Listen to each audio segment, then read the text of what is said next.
back to the Crochet Crowd. I'm your host, Mikey, and today is the Crochet Study of Complicated Blanket, week number 1.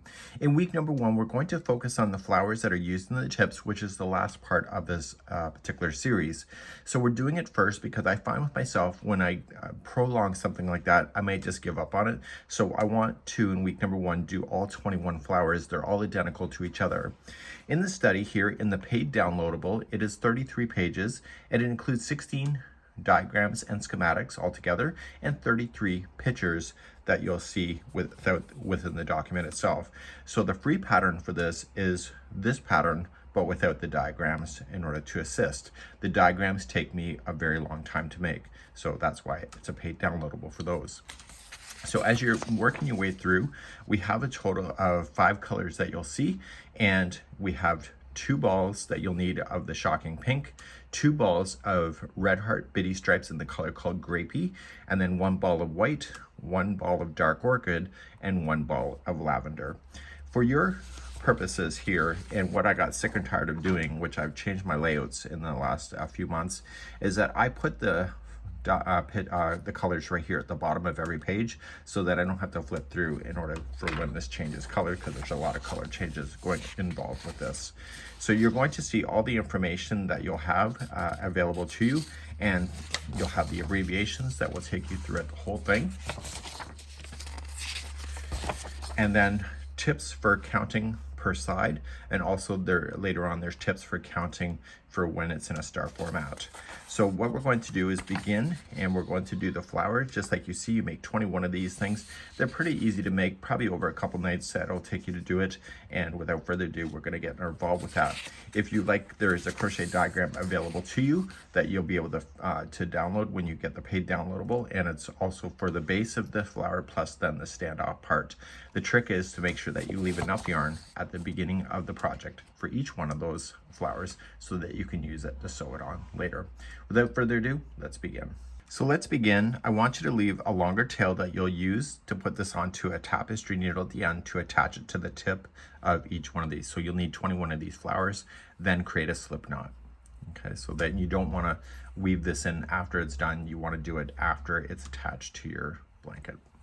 So pull that up, and we are going to chain a total of 2. 1 and 2, and then begin the first round. There's not very many rounds on this. I think there's a total count of 7 rounds altogether. Round number 1, we're going to go second chain from the hook, which is the very starting, and you're going to place in 6 single crochet. So we have 1, 2, 3, 4, 5, and 6. So once you have 6 done, I want you to slip stitch it. Now I always find with myself is that I have a hard time capturing both of the loops. So what I've been doing is just grabbing one of them and just saying it's good enough for me. You really don't even notice at the end because of the coloring. So you can do that and make sure that you do have your 6 that are all the way around, and move on to round number 2. Round number 2, you're going to chain up 1, and in the very first one where you joined, you're going to place in 2 single crochet. And then each one of the 5 that are left, use the regular stitches though, and just put in 2 into each. So the way that I would count it is that I would say to myself, this was 2 and 2. So I did 1 and 1, 2 and 2, and then 3 and 3. So it's sharing the same stitch, and then 4 and 4. Next one, 5 and 5. And then I want to do the last one of 6 and 6. And by counting it this way, when you go to do this, this always looks like a stitch, but it's not. So when you count it the way that I do, you can be confident that you have 6 and 6 done. Slip stitch it to the top of the first single crochet, and that will conclude off round number 2. Round number 3, chain up 1, and you will apply 1 single crochet into the same one as the join. Go into the regular stitch, and then go into your next one and put 2 into the same one. So 2 and 2. That's how I say it in my head. So the next one is 1 single crochet by itself, and the next one is 2 and 2. So 2, 1, and 2 equals 2. So that's why I say 2 and 2. So the next one is 1. The next one is 2 and 2. 2 and 2. And I'm doing this all the way around. So 1 into the next, and then 2 and 2. 1 into the next, and 2 and 2. And I keep doing that until I get close to the end. So 1 and 2 and 2. So 2 and 2 should be the last stitch before you're joining. And if you want to verify the counts that's been provided to you on there, there's 18 single crochet. So there should be 18 here. So 1, 2, 3, 4, 5, 6, 7, 8, 9, 10, 11, 12, 13, 14, 15, 16, 17, and 18. When you go to slip stitch on this one, I need you to slip stitch in the back loop only, and it's important that you do that. So slip stitch in the back loop because that's where you need to start, because the next round is only in the back loop. And let's move on to round number 4. So round number 4, we're still going to get a little bit bigger, but only play within the back loops only. So just chain up 1, right? You've already joined in the back loop, so just stay in the back loop. So you're going to have 2 in a row that's by itself. So we have 1 and then 1. So that was 2 by itself. Or sorry, yeah, 1 into each, so they're by themselves, and the next one has 2 into the same one, so 2 and 2. So the way I say it in my head is that the next 2 are by themselves, so I say 1's by itself, another 1 by itself, so 1 and 1, and then the next one has 2 into the same one, so 2 and 2. And what you're doing is you're keeping a line that will appear on the top that you'll use later. So continuing along, so we have 1 and 1, and then 2 into the same, so 2 and 2. So 1 and 1 and 2 into the same, so 2 and 2. So 1 and 1 and 2 into the same. So we have 1 and 1 and then 2 into the same. So that you should end up with the last stitch being 2 into the same one. Remember, this space here is just a reflection of this, so it's not a stitch. So when you go to slip stitch it, slip stitch it to the regular top of a single crochet, and what this has done is it's left you a line that you'll see right here, and you'll be playing with those on your final round later on. Let's move on to round number 5. Round number 5, chain up 1 and apply 1 single crochet into the first one. And then you are going to chain a total of 3. So 1, 2, 3, skip 1 and single crochet in the next.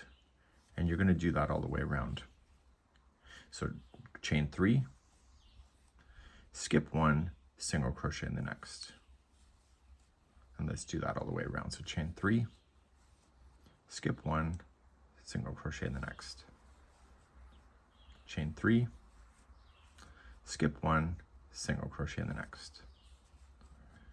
Chain 3, skip 1, single crochet in the next. Chain 3, skip 1, single crochet in the next. 1, 2, 3, so chain 3, skip 1, single in the next. Chain 3, skip 1, single crochet the next. Chain 3, skip 1, single crochet the next, and you're doing this all the way around. Skip 1, single crochet the next, chain 3, skip 1, single crochet the next, and this is going to leave you with 1 stitch left. So this is part of the reflection of the first one that you don't ever use, but this is technically your last stitch, and in order to get here you have to chain 3 first and then single crochet, slip stitch to the first single crochet. So when you get all the way around, right, just like you see, you're going to have 12 of these petals. So we have 1, 2, 3, 4, 5, 6, 7, 8, 9, 10, 11, 12. And I need you to fasten this off. I would recommend, but it's your call because it's your life, is to weave in your ends as you go. So give it a good tug. Don't waste too much yarn. The dark orchid you're going to need the most of. You'll use most of the ball. You won't play yarn chicken, but you'll get pretty close. Okay, and you are going to just weave in your ends right to one of the points on the back side. The dog hair is included in today's tutorial. I got 2 Great Pyrenees if you don't already know that. Okay, so we're just weaving back and forth a total of 3 times. And we don't worry about that starting strand. We leave it as is, so we're going to keep that and we don't deal with that until the end of the project. And now we're ready for your next round, number 6. With your new color that we have, in this case is Shocking Pink, we are going to put it onto the hook, and you can go into any one of these chain 3 loops and just do an attachment with a standing single crochet. How you do that with this already on the hook, go right into the space, yarn over and pull the yarn through, and see the 2 loops, pull through 2, that's a standing single crochet. So this particular, each one of these petals are going to always be the same. So we have 1 standing, so we have to put a half double crochet into the same one, then a double crochet, so we want a little bit bigger, and now we want a little smaller, so we're going to do half double crochet, and then finally single crochet. So there's a total of 5 stitches per one of these loops. Throw this to the back and you'll get rid of that. You'll weave it in later. So going to your very next petal, here's the repeat. Start off with a single, and then a half, a double, a half, and a single. And just to repeat one more time with what you have. Next loop, so single, half, double, half, and single. Please repeat this all the way around, and I'll see you at the end of the round. Coming around on the last one, I want to show you how to finish so that you don't end up with a lump on the outside of your flower. So the last loop is handled the same way. So single, half, double, half, single. Once you get your last single here, what I want you not to do is to join it to the beginning, because you end up with a lump. And so just cut it long enough that you can use that through a tapestry needle and pull this out. Put that onto a tapestry needle, and I need you to do a nice invisible join. And what this does is that you take this strand here and you'll go through the first single crochet from the back to the front, like that, and pull through. That pulls that into there, and then turn it around to the back, and then just weave it through the back side a total of 3 times. Okay, make sure that comes right out to the knot area, pull it tight. So just don't go between the plies, just don't go between the strands, go between the plies as well to really get it stuck into position. And once that's done, you can safely cut. So when you create a slip knot and slip stitch and stuff, it creates a lump, but in this case what it does is it makes it more even looking. So what we want to do now is we want to go back to the front loops that were left over here, and we're going to complete your final round with the same color we just played with. So here's the video tip for you today. So we're going to go back to where these loops were right here on this round. Is the front loops. See how there's an abnormal look here? That's because of a slip stitch, and I want you to go to the first one that is before that happens. So I'm working this way. So with the yarn already on the hook, go into the front loop that is before this abnormal look. You'll thank me later. So then just going in, and we're going to do a standing single crochet.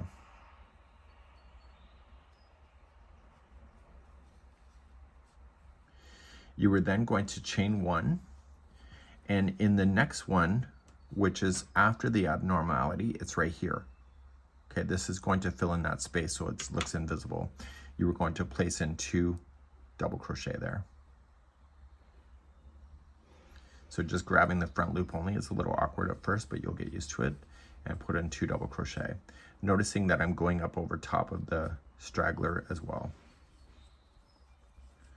Then you're going to chain 1 and single crochet into the next open stitch, the front loop only. So I've now just gone over the straggler a few times, so I'm just going to push it to the back and get it out of the way and carry on. So to move on, just chain up 1, and the next front loop right here is 2 double crochet, and you're going to do this all the way around.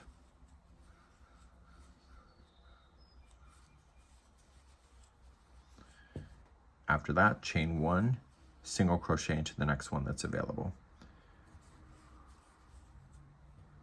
Chain 1, 2 double crochet into the next. Okay, and I need you to repeat that all the way around. So just make sure you chain 1 before a group of double crochet and a chain 1 after with single crochets that are in between. I'll be back at the end of the round.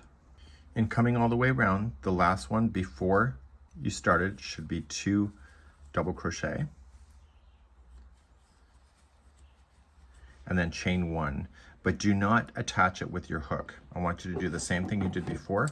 Just cut a little bit so you got a little bit of length, and then use your tapestry needle to weave that in. Okay, so attach to the, going from back to front to the first single crochet, just pull it. It will pull it into it, turn it to the back side here, and weave it back and forth through the plies a total of 3 times.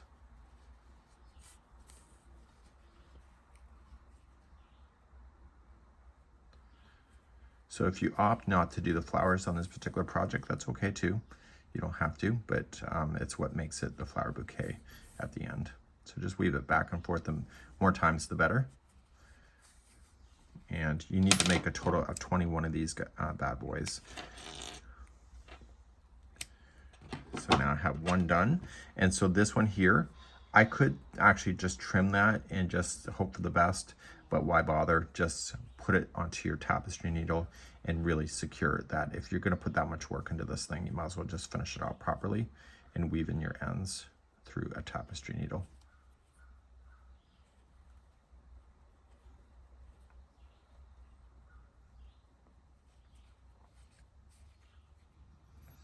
Okay.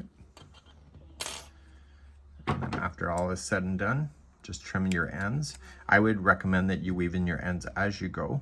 The very starting strand that you would have had on this one here, I would also weave that in. It's already going to be locked in anyway, but just weave it through one more time just to have peace of mind. Spend the few minutes it takes just to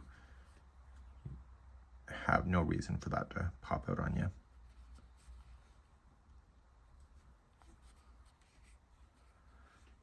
And whatever you do, don't weave in the very beginning one, because you're going to need that one in there in order to attach it to the outside. So I'll see you next time, week number 2.